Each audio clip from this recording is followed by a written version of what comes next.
Hey Reddit, I'm posting this because I'm still reeling. My life has been a whirlwind of joy, exhaustion, and then, in a shocking turn, absolute horror and betrayal. I've read stories here that made my jaw drop, but I never thought I'd be living one. This isn't just about a boundary-stomping mother-in-law, it's about a calculated, malicious act that fundamentally altered my life and put my health, and my babies, at risk. I, Tassa 35F, my husband, Bob 36M, have been happily married for 8 years, and 3 months ago, we welcomed our beautiful baby girl, Lily, into the world. She's everything we ever dreamed of, and despite the sleepless nights, we were soaking up every moment of new parenthood. We had always planned for a second child, but not for another few years, after Lily was a bit older and I had recovered from my first pregnancy. We had a clear family plan. Just a month after Lily was born, Bob's mother, Brenda 60F, hit a rough patch. She lost her job of 10 years, a stable, well-paying administrative role, due to company downsizing.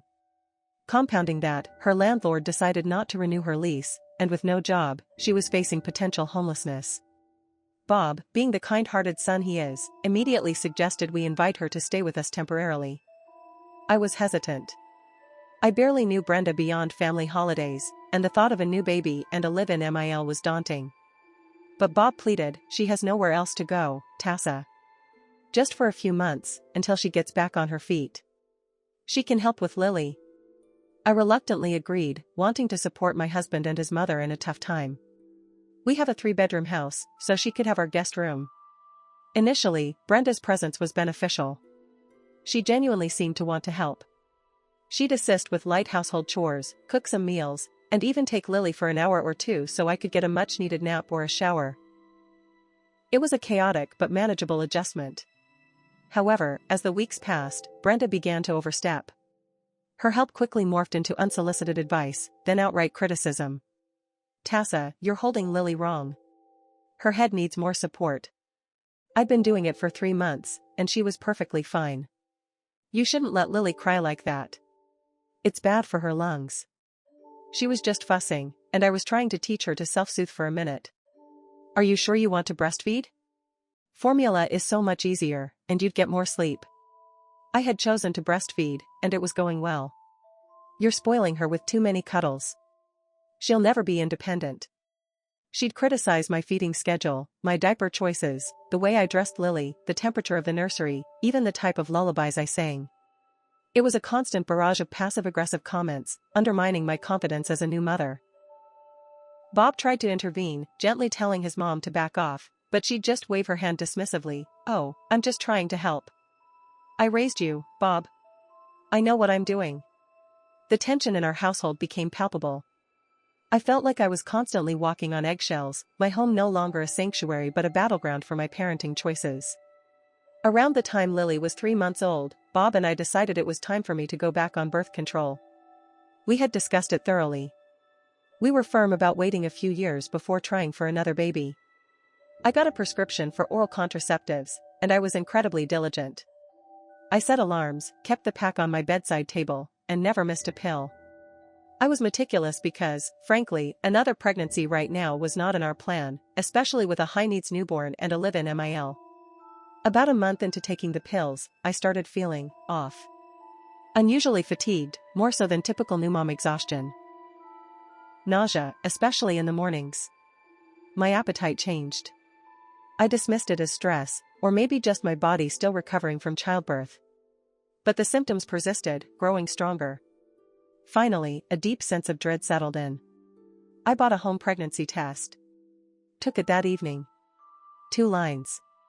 Positive. My heart plummeted. My hand started shaking. Pregnant? Again? How was this possible? I hadn't missed a single pill. I was so careful. This was not part of the plan. This was a nightmare. I showed the test to Bob. He stared at it, his face paling, then looked at me in disbelief. But, how? You've been so good about your pills. Just then, Brenda walked into the room, sensing the tension. She saw the test. Instead of the shock or concern Bob and I felt, her face lit up with pure, unadulterated excitement.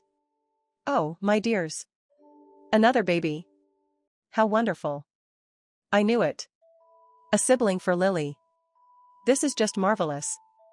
She clapped her hands together, beaming. Her reaction was a stark, jarring contrast to our distress. It was too enthusiastic. Too knowing. A cold, unsettling suspicion began to form in my mind. Later that night, after Brenda had gone to bed, I went back to my bedside table. I picked up my birth control pack. I examined it closely. And then I saw it. The subtle signs of tampering. The foil on some of the pills seemed slightly disturbed. A few pills looked different. Slightly rounder, perhaps. It was almost imperceptible, but now that I was looking for it, I saw it. My blood ran cold. My mind raced. Her overly excited reaction. The subtle tampering. The unexplained pregnancy. I grabbed the pack, marched into Bob's study, and showed him. "Bob," I whispered, my voice trembling with a terrifying realization, "I think your mother did this." Bob stared at the pack, then at me. His face slowly contorted from confusion to dawning horror, then to pure, unadulterated rage. He saw it too. The disturbed foil. The slightly off-looking pills. We confronted Brenda the next morning. We sat her down, the birth control pack on the table between us. "Brenda," Bob said, his voice dangerously low, "we need to talk about this." She tried to play innocent. "Talk about what, dear?" "Oh, the new baby. Isn't it wonderful?" "Don't play dumb," I interjected, my voice shaking. We know you tampered with my birth control." Her face went pale. She stammered, denied, tried to gaslight us. "How dare you accuse me? I would never. I'm your mother. I'm helping you." "The pregnancy test is positive, Brenda," Bob said, his voice rising. "And the pills are tampered with. We know it was you." "Why?" She broke down. Not with remorse, but with a twisted, self-serving justification. "I just wanted another baby. A new baby would bring us all closer. It would strengthen our family bond. And it would mean I could stay here longer. You need me. You need my help with 2 babies." My stomach churned. She had deliberately sabotaged my body, my health, my family planning, all for her own selfish desire to secure her place in our home. The betrayal was so profound, so utterly violating, it took my breath away. Bob was absolutely livid. He had been so patient, so understanding with his mother, but this was a line she had not just crossed, but obliterated. "Get out," Bob said, his voice trembling with rage. "Get out of our house, Brenda. Now." She pleaded, she cried, she begged. "But Bob, I have nowhere to go. You can't just kick your own mother out onto the street. I'm family." "You stopped being family the moment you violated my wife's body and our trust," I said, my voice cold and steady. "You are a danger to our family. Get out." We stood firm. We helped her pack a small bag of essentials, ensuring she took nothing else. We called her a taxi, gave her enough cash for a cheap motel for a night, and watched her go. Evicting his own mother, especially one who was crying and claiming homelessness, was incredibly difficult for Bob. He wrestled with immense guilt, but we both knew, deep down, that we had to prioritize our family's safety and integrity. The emotional upheaval was immense. I was grappling with the shock of an unplanned, high-risk pregnancy. My first was smooth, but I'm 35, and the stress of this situation was already taking a toll. Bob was battling guilt and fury. We were both consumed by a profound sense of betrayal. But Brenda wasn't done. A few days later, she attempted to return to our home unannounced. She pounded on the door, screaming, demanding to be let in. We refused to open it. We called the police. They arrived, listened to our story, and issued Brenda a formal trespass warning, documenting her actions. It was humiliating, having police at our home because of Bob's mother, but it provided a legal basis for our concerns.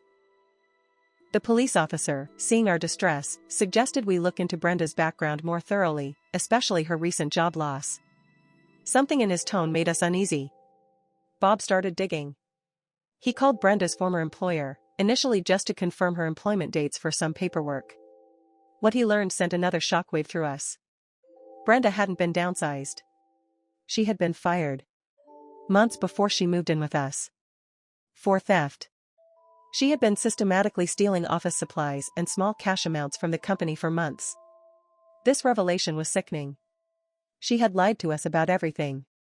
Her job loss, her homelessness, it was all a carefully constructed lie to manipulate us into taking her in. We immediately reviewed our own finances. And there it was. Unauthorized transactions. Small amounts at first, then larger ones. Missing cash from our emergency fund, from Bob's wallet, from my purse. Money that had disappeared subtly over the past few months. It was clear, Brenda had been stealing from us while living under our roof, all while we were supporting her. With evidence of theft and fraud, we contacted law enforcement again. This time, it wasn't just about a trespass warning. We provided them with the details of the stolen money, the unauthorized transactions, and the information from her former employer. The police took it very seriously. They opened a full investigation into Brenda's financial crimes. A few days later, we received a call. Brenda had been arrested.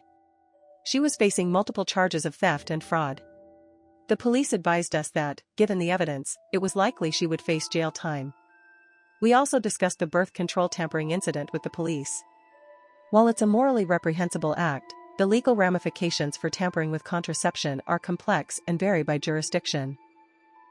Our lawyer advised that while it was a difficult case to prosecute as a criminal offense, it could be used as part of a broader civil suit for emotional distress and damages, especially given the high-risk nature of the pregnancy she forced upon me. We decided to focus on the criminal charges for now, and revisit the civil suit later. The emotional toll of all these events, while navigating a high-risk pregnancy, was immense. In the aftermath of Brenda's arrest, my own family stepped in.